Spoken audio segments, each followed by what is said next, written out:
మలయాళ young heroine Anupama Parameswaran గురించి చెప్పాల్సిన అవసరం లేదు. ప్రేమం, కార్తికేయ, ఉన్నది ఒకటే జీవితం, శతమానం భవతి వంటి చిత్రాలతో బ్లాక్ బస్టర్ హిట్ తన ఖాతాలో వేసుకుంది. తెలుగు, తమిళ్, మలయాళ భాషల్లో నటిస్తూ ప్రేక్షకులను అలరిస్తోంది. ఇక ఇటీవల అనుపమ పరమేశ్వరన్ డ్రాగన్ సినిమాతో ఘన విజయాన్ని సాధించింది. ప్రస్తుతం మలయాళంలో court room thriller Janaki versus state of Kerala మూవీతో ప్రేక్షకుల ముందుకు రాబోతుంది.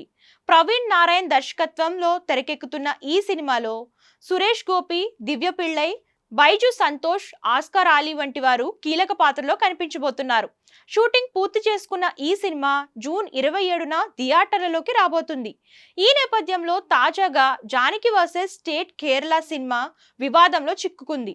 అనుపమ పరమేశ్వరన్ పోషిస్తున్న బాధితురాలి పాత్రకు జానకి అనే పేరు పెట్టడం సెన్సార్ బోర్డు ఇష్టపడలేదు.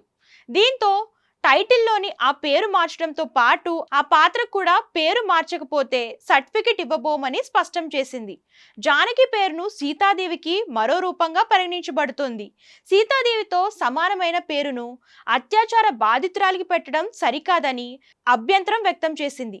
హిందూ దేవత పేరు కాబట్టి మతపరమైన భావాలను దెబ్బతీస్తుందని వారు భావించారు. ఇక ఈ వివాదాన్ని మలయాళం ఫిలిం ఎంప్లాయీస్ ఫెడరేషన్ కూడా ధృవీకరించింది.